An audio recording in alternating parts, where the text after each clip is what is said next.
nasisira na yung pamilya natin and you don't care? Mas maraming importanteng bagay kesa sa daddy mo. And right now, I am meeting someone important. Get rid of Sir Nan. Ipapatay na natin siya.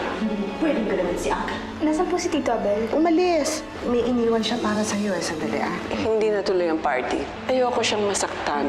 At higit sa lahat, ayoko siyang mapahiya. Sa totoong buhay pala, meron talagang safe haven. Akala ko sa panaginip ko lang yun. Sana nasa loob ang mga sagot na hinahanap ko. Siguradong andito na ang susi sa mga pagkatao natin. Parang may narinig akong pamilyar na boses eh. Balik sa akin lahat ng anak ko. Si Nina, hindi ko pinapansin. Bakit ka pasama si Nina dito? Anak ko si Nina kay Maggie. What? Nagigilty po kasi ako sa nagawa ko kay Tito Abel eh. Nagkataon lang po talaga na I was hurting. Gusto mo bang bumawi? Dadaling kita kay Abel para makapag-usap kayo. Nina would like to talk to you.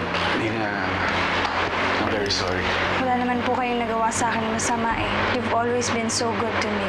Malapit kayo sa akin. Tito, can I call you Daddy? Ako po si Ana Karenina Villarama. Ako naman po si Ana Karenina Kaluya. Gusto po sana namin hanapin yung nanay namin.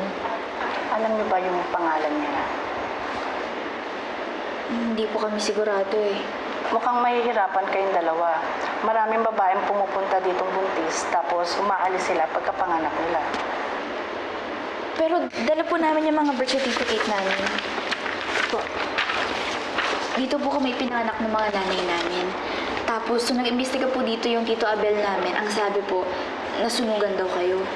Oo, dahil pinanganak kayo noong 1998, hindi ko kayo matutulungan. Sa katunayan na wala nga lahat ng records namin. Pati mga listahan ng mga kinukup namin at mga litrato nila. Baka po meron pa po kayo yung nagtatrabaho po dito noong 1998. Baka pwede po namin silang makausap. Oo nga po. Baka meron pa pong nakakilala sa mga nanay namin dito. Ako nagsialisa na sila eh. Yung iba nag-upload na, yung iba naman nag-retire na. Totoo lang, kanina lang meron naghanap din. Nahanap niya yung anak niya, pero pasensya na, wala talaga kami na.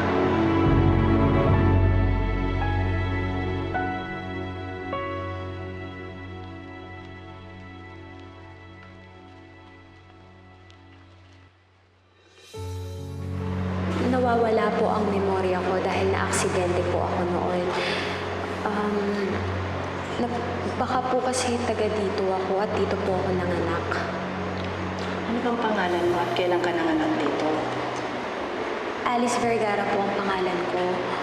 Pero hindi ko po alam kung dito po ako nanganak. Ganito, ipapahanap ko ang files niyo. Pero huwag kayong umasa. Kasi nasunugan kami 5 years ago. Kaya kung 2008 ka nanganak, makikita namin ang files mo. Naku, malabong taong yung ka nabuntis, Alice. Magkakilala na tayo na pero hindi ka naman nabuntis, di ba? Oo nga po, kasi 15 taon na po nawawala ang memorya ko. Baka bago po noon ako nabuntis. Sa palagay ko, hindi ko kayo matutulungan. Lahat ng files namin, wala nang nasunugan kami, nawala.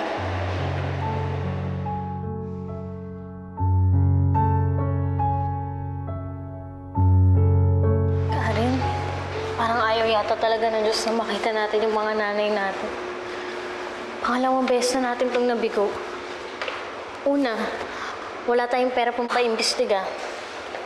Tapos ngayon, nasunog naman yung mga files dito sa safe haven. Ano naman? Para ka ng sinina. Mega-nega ka na. Pwede ba? Think positive ka lang. Pero Karen, ano pa ba kasing kailangan natin gawin? Di ko alam. Pero hindi naman porket hindi natin alam, susuko na tayo agad, di ba? May kasabihan nga. Kung gusto, maraming paraan. Kung ayaw, marami ding dahilan. Sige. Paano natin sila hanapin? Uy, Alice, iniisip mo pa rin yung nakaraan mo, no? Hindi ko maiwasan eh.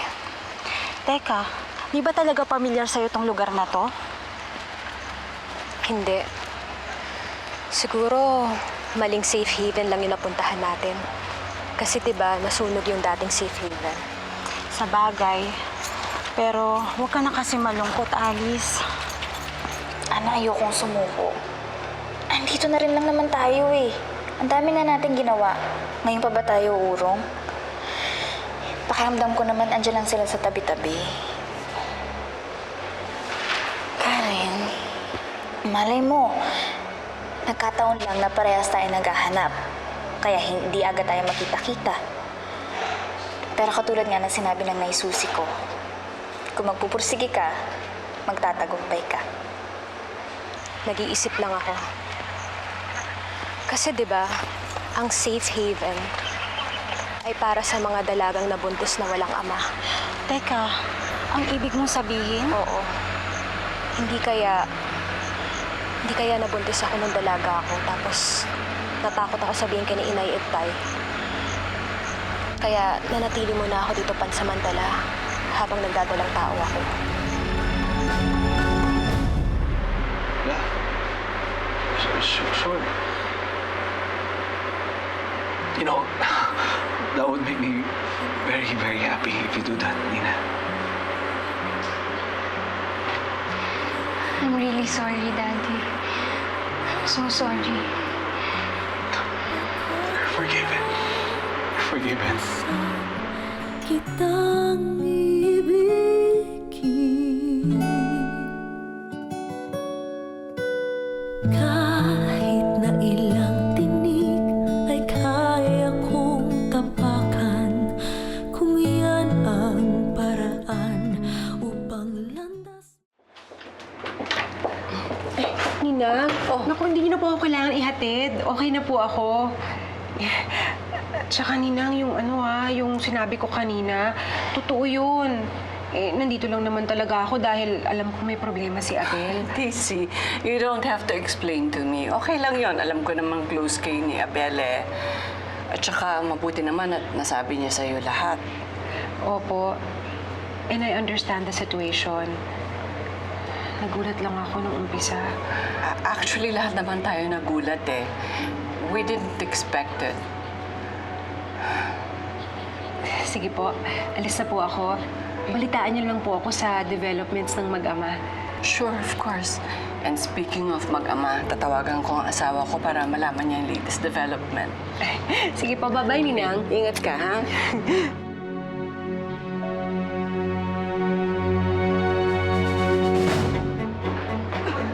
Anong status ng pasyente? Doc, weak ang heartbeat at ang pulse. Unconscious ang pasyente.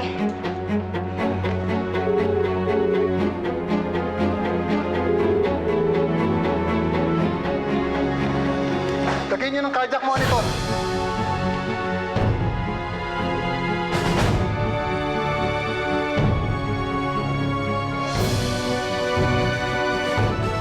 Kamusta ang lagay ng mga pasyente? Dok, walang siyang puso. Dok, dito rin wala ng pulso.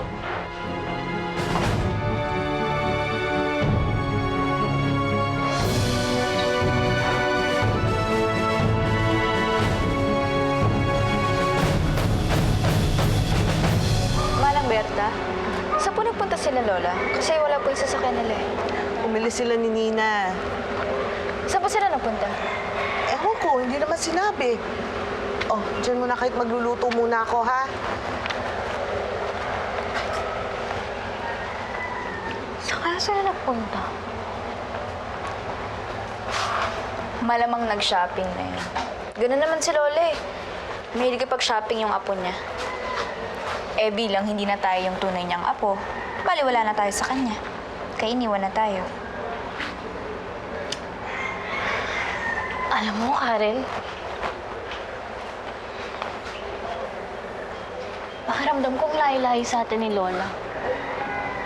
Kasi hindi niya na tayo apo. Ano paano kung umalis tayo dito? Ha? Oo. Total, wala na tayong halaga dito. Eh, umalis na lang tayo. Baka nga mas makagalaw pa tayo pag wala tayo dito, di ba? Palagay mo. Estimated time of death, 5:15 p.m. Abel, dapat sumabay ka na sa amin pa uwi. You know, you should be home. Oo nga, Daddy. Umuwi ka na. Hayaan niyo, uwi din ako. Pero siyempre gusto ko maayos muna yung gulo sa pamilya ko. I'm sorry. It's my fault. No, Nina. It's all my fault. Pero huwag na natin isipin yan. Ang mahalaga yun, okay na tayo. Napatawad mo na ako. Masaya na tayo, di ba? Maayos ang gulong to. Pagkatapos nun, uwi na ako. Thank you, Nina. Thank you. Ay nako, alam mo, itong araw nito, it's full of surprises. Matutuwa ang lolo Sernan mo dahil nagkabati na kayo ng daddy mo. At siguro naman, Nina, payag ka nang magpa-party tayo for you.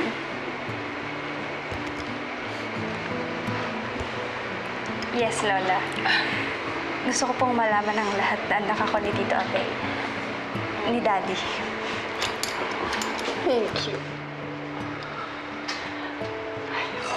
We better go, ha?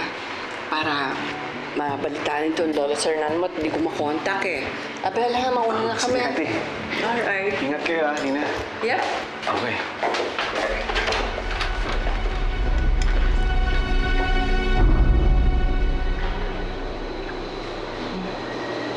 Miss, nakita mo ba yung pinsan ko? Yung parati nagbabantay sa akin dito? Hindi ko po eh. Hindi ko nagpaalam. May ayusin lang daw eh.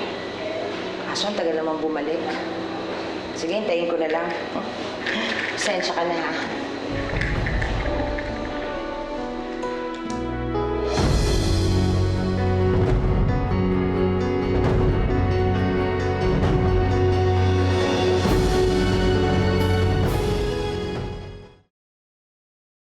Ana, halika na. Umalis na tayo dito. Karen, ayokong umalis. Mas mabuti na yung nandito tayo kaysa magpagala-gala tayo sa labas. Ana, wala namang masamang gumala eh. Tsaka isa pa masaya yun. Parang adventure. Oh, parang treasure hunt. Tayong dalawa yung hunters, yung mga nanay natin yung treasure. Karen, ayoko pa rin. Ayokong iwan si Lola Carmela. At kung sakali man naalis ako, gusto ko alamin ni Lola dahil ayokong mag-alala siya sa akin. O edi sige. Magpapaalam tayo kay Lola pagbalik nila ni Nina. Yun naman eh kung makakausap mo pa siya. Sa kabila ng malabundok na damit na binili niya para kay Nina. Karen, desidido ka na talagang umalis? Oo. Gustong-gusto ko nang mahanap ang nanay ko. Hindi ka ba nalulungkot na iiwan mo na si Lolo Sernan? Kaya mo bang magpaalam sa kanya? Eh, kung iisipin ko na iisipin si Lolo, kapag-iiwanan ako. Kaya, erase mo na siya sa isip ko. Siyempre, ang unahin ko yung sarili ko at kung anong gusto ko. Siyempre, yun na yung mahanap ang nanay ko. At kapag nakita na natin sila, mararamdaman natin na importante na tayo sa isang tao. Mamahalin na tayo ng sarili nating mga pamilya. Hindi katulad dito. Parang nagsusumilisik tayo, di ba? Alam mo yun, para tayong mga surot na sumisiksik sa mga muebles.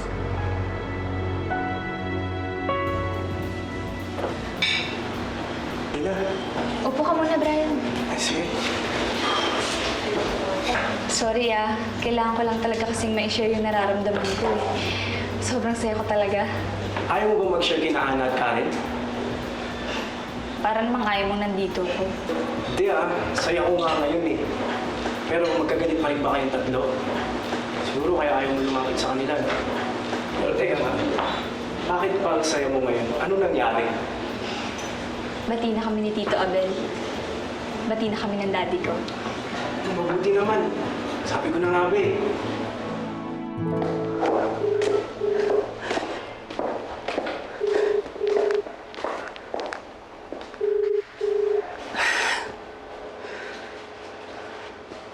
Ay, ma'am.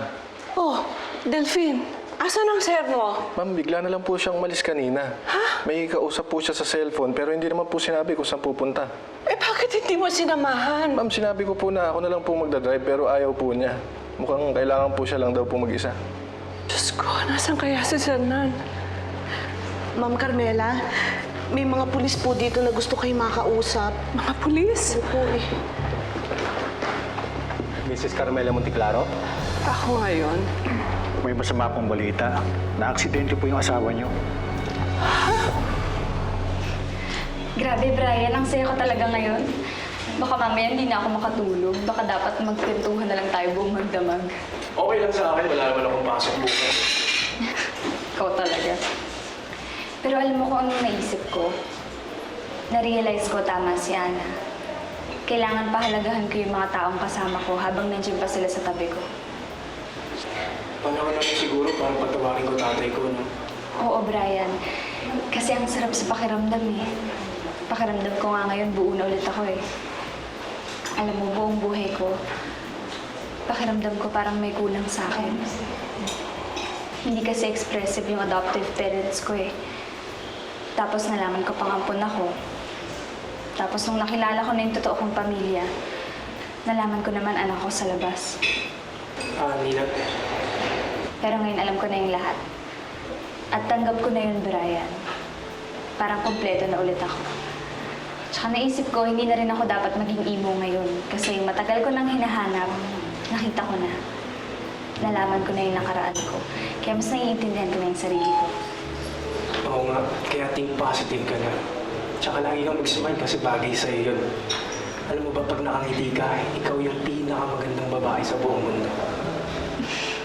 Nox. Thank you. I'm just so happy, Brian. Parang wala nang makakasira sa happiness ko. Kain na tayo? Ha?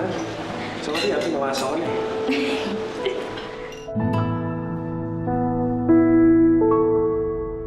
Ano?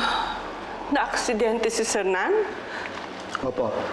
Nakita po namin ang wallet niya sa accident scene. Kaya po namin natunto ng bahay niyo.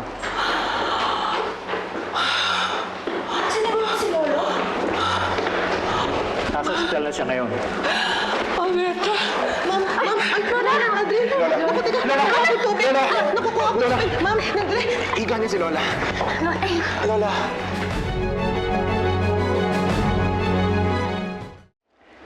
Lola, kamusta na po yung pakiramdam niyo? I'm not okay. May nangyari sa lolo niyo.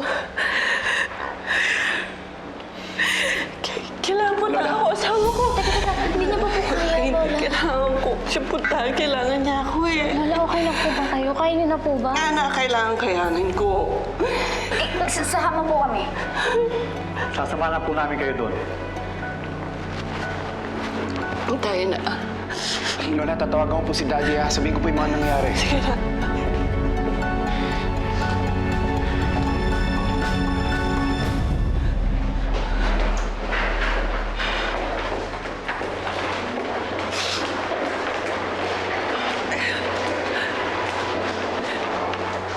Miss, may pasyente kayo dito, asawa ko. Ano pangalan po ng pasyente? Monteclaro, Sernan Monteclaro. Naku, ma'am, kanina pa po namin kayo hinihintay. Sumunod po kayo sa amin kasi kailangan na pong operahan ni Mr. Monteclaro. Lola, Lola, makakaligtas po si Lola. Huwag po kayo Aldrin! Dito lang kayo. Abel, samahan mo ako. Gusto na ako makausap ng doktor. Don't worry, Ate. Kaya ni Uncle yan. Stay positive, ha?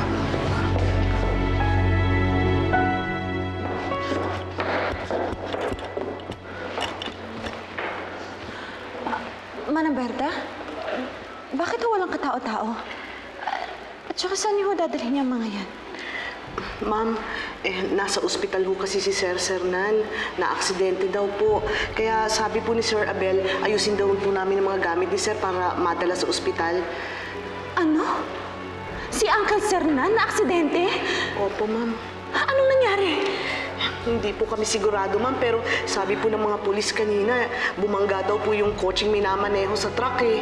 Kaya nasa ospital po siya ngayon. Oh my God. Oh my God. Ma'am, mauna na po kami, ha?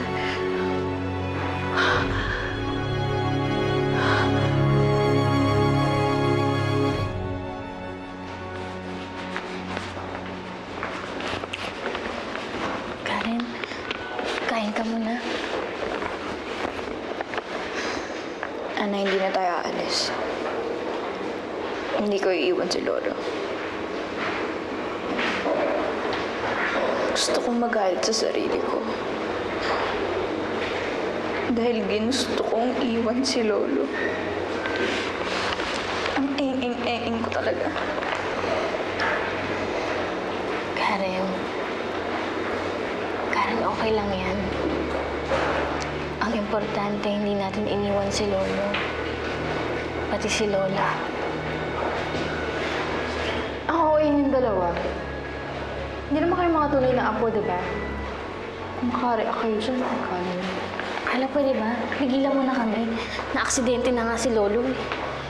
Oh, tsaka teka nga. Kami tong mga samped na alalang-alala kay Lolo. Tapos ikaw na tunay na apo na hindi man lang umiiyak.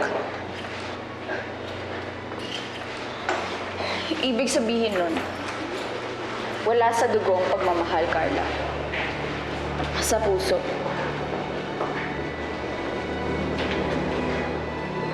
Kahit na, Ako, oo, niyo pa rin.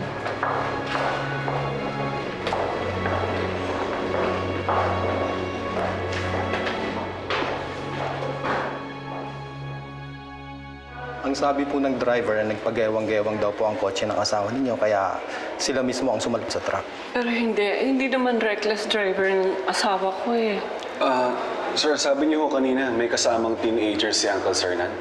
Opo, at pareho na po silang patay. Wala po kami nakitang ID ng dalawa. Kaya po ang gusto namin, tanungin kayo kung kilala niyo sila. Mas matanda ng konti ang lalaki, pero ang babae mga 15 years old lang. Si Nina. Hindi po yan si Nina yung kasama ni Lolo.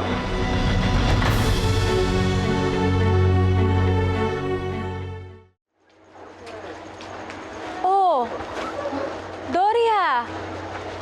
Bakit gabi na? Nasa labas pa kayo ng anak mo? Mahahamugan yan. Ay naku, Alice. Ang init kasi sa loob eh. Yak ng iyak. Kaya nilabas ko na lang. O, tingnan mo. Tumahimik na o.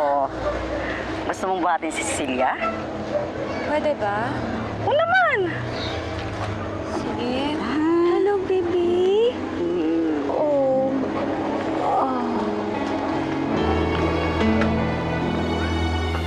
Kahit na ilang tinig ay kaya kong tapakan. Kung iyan ang paraan upang landas mo'y masundan. O, bakit malungkot ka? Ha? Wala. Sarap pala sa pakiramdam ni anak, no? Iba ang pakiramdam. No, Aldrin, hindi si Nina. Hinatid ko siya kanina sa restaurant at mag-uusap daw sila ni Brian. Salamat sa Diyos. Eh, sino kaya yung kasama ni Sir Nan? Hindi ko alam, Auntie. Siguro pupunta na ako morgue to check. Aldrin, tawagan mo si Nina. Sige, ako nang magbabalita sa kanya.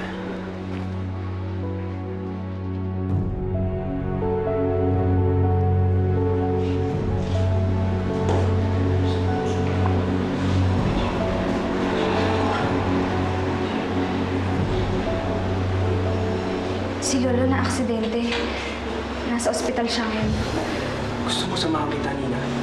Sige, Brian. Nina, huwag ka mag-alala. Magiging okay din ang lahat. Hindi ko mapigilan, Brian eh. Ganito rin kasi yung nangyari kay Mami noon. Akala ko okay na siya, pero pagising ko. Kala naman akala ko perfect na yung lahat, tsaka pa nangyaring ganito. Aksidente pa si Lolo.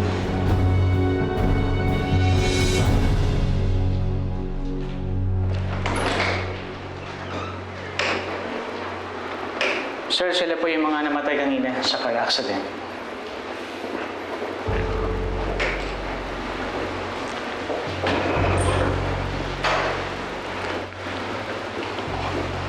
Oh, Andre.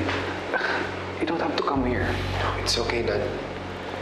Saka na lang po natin pag-usapan yung problema natin. Ang mahalaga ang ginagawa natin to para kay Lolo. Of course, of course. Sir, ito po yung isang lalaki na kasama kanina. Kilala niyo po ba ang lalaking ito? Hindi, sir. Ngayon ko lang siya nakita. Ikaw, Aldrin. Kilala mo siya? Hindi ko din po kilala eh.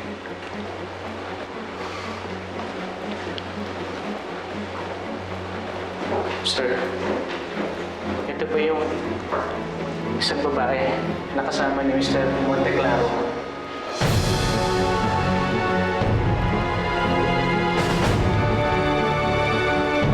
Bakit siya kasama ni Uncle?